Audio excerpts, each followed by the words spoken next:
ಹಂಗನ್ನಕ್ಕಾಗೋದಿಲ್ಲ. ಆ ರೀತಿ ತೆಗೆದುಕೊಂಡು ಹೋಗ್ಬಾರ್ದು. ಅದನ್ನು ಯಾವುದನ್ನ ಬದಲಾವಣೆ ಮಾಡ್ಲಿಕ್ಕೆ ಸಾಧ್ಯ ಇಲ್ವೋ ಅದು ಅಂಗ ಅಂತಕ್ಕಂಥದ್ದನ್ನ ತಾವೆಲ್ಲ ಅರ್ಥ ಮಾಡ್ಕೊಳ್ಬೇಕು. ಒಟ್ಟಾರೆ ಈ ದಯಾ ಅನ್ನುವಂಥದ್ದು ಎಷ್ಟು ಚಲೋ ಕೆಲಸ ಮಾಡುತ್ತೆ,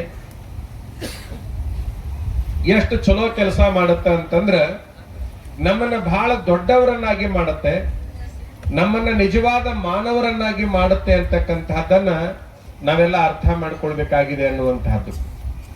ಏಕನಾಥ ಮಹಾರಾಜರು ಅಂತೇಳಿ ಒಬ್ಬರಾಗಿ ಹೋದ್ರು. ನಾಥ ಪಂಥದಲ್ಲಿ ಬಹಳ ದೊಡ್ಡ ಹೆಸರು. ನಮ್ಮ ದೇಶದೊಳಗೆ ಒಂದು ನಿಯಮ ಮಾಡಿಟ್ಟಿದ್ರು.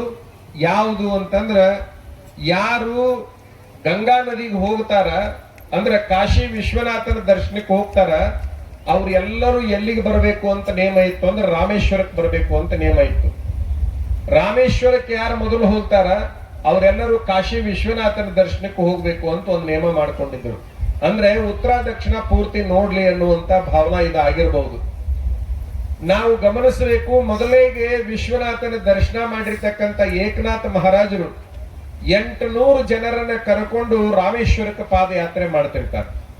ಕಾಶಿಯಿಂದ ರಾಮೇಶ್ವರ ಉತ್ತರದಿಂದ ದಕ್ಷಿಣದ ತುದಿಯವರೆಗೆ ಬರುವಂತ ಪಾದಯಾತ್ರೆ ಅದು.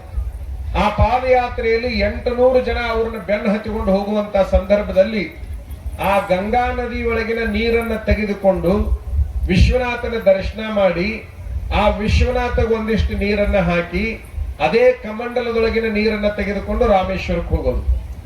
ಏನು ಬದಲಾವಣೆ ಆದ್ರೂ ಕೂಡ ಆ ಕಮಂಡಲದೊಳಗಿನ ನೀರು ಬದಲಾವಣೆ ಆಗುವ ಹಾಗಿರ್ಲಿಲ್ಲ.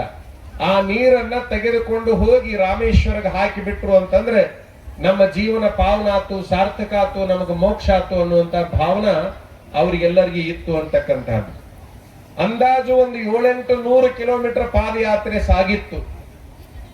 ಒಂದು ದೊಡ್ಡ ಅರಣ್ಯದಲ್ಲಿ ಹೋಗುವಾಗ ಅಲ್ಲೊಂದು ಪ್ರಾಣಿ ಒದ್ದಾಡ್ತಾ ಇತ್ತು. ಒದ್ದಾಡೋದಂದ್ರೆ ಗೊತ್ತಾಗುತ್ತೆ ನಿಮಗೆ. ಆ ರೀತಿ ಒದ್ದಾಡುವಂತಹ ಸಂದರ್ಭದಲ್ಲಿ ಅದಕ್ಕೆ ನೀರು ಬೇಕಾಗೈತಿ ಅಂತ ಗೊತ್ತು. ನಮ್ಮವರೆಲ್ಲರೂ ಒದ್ದಾಡುವಾಗ ಮೊದಲು ಹಾಕೋದ ನೀರು. ಅದಕ್ಕೆ ನೀರು ಬೇಕಾಗಿದ್ದಂಗೆ ಕಾಣ್ತೈತಿ ಅಂತೇಳಿ ತಿಳ್ಕೊಂಡು ಏನು ರಾಮೇಶ್ವರನಿಗೆ ಹಾಕಬೇಕಾದ ನೀರು ಏನಿತ್ತಲ್ಲ ಕಮಂಡಲದಾಗ, ಆ ನೀರು ಬಿಟ್ರೆ ಬೇರೆ ಯಾವ ನೀರು ಇದ್ದಿಲ್ಲ. ಏಕನಾಥರು ಏನ್ ಮಾಡಿಬಿಟ್ರಂದ್ರ ಆ ಪ್ರಾಣಿಯ ಬಾಯಿ ಒಳಗ ಆ ಕಮಂಡಲವನ್ನಿಟ್ಟು ನೀರು ಕುಡಿಸ್ಬಿಟ್ರು ಅಷ್ಟು. ಅವಾಗ ಆ ಪ್ರಾಣಿ ಸಂತೋಷವಾಗಿ ಎದ್ದು ನಿಂತುಕೊಂತು. ಅದರ ದುಬ್ಬದ ಮೇಲೆ ಕೈಯಾಡಿಸಿದ್ರು. 800 ಜನರಿಗೆ ಸಿಟ್ಟು ಬಂದ್ಬಿಡ್ತು. ಈಗಾಗಲೇ 500-600 ಕಿಲೋಮೀಟರ್ ಪಾದಯಾತ್ರೆ ಮಾಡಿದ್ವಿ, ಇನ್ನೇನು ಸ್ವಲ್ಪ ಅರ್ಧ ದಾರಿಕ್ಕಿಂತ ಹೆಚ್ಚು ನಡೆದು ಬಿಟ್ಟಿದ್ರೆ ನಾವು ಹೋಗಿ ರಾಮೇಶ್ವರನಿಗೆ ನೀರನ್ನ ಹಾಕಿ ಮೋಕ್ಷ ಪಡಿತಿದ್ವಿ. ಈ ಏಕನಾಥ ಮಹಾರಾಜರು ನಮ್ದೆಲ್ಲ ಹಾಳು ಮಾಡಿ ಇಟ್ಟು ಬಿಟ್ರು. ಇಷ್ಟು ಕಷ್ಟಪಟ್ಟು ಬಂದಿದ್ದನ್ನ ನಮ್ಮ ಜೀವನ ವ್ಯರ್ಥ ಮಾಡಿದಂಗೆ ಮಾಡಿದ್ರು.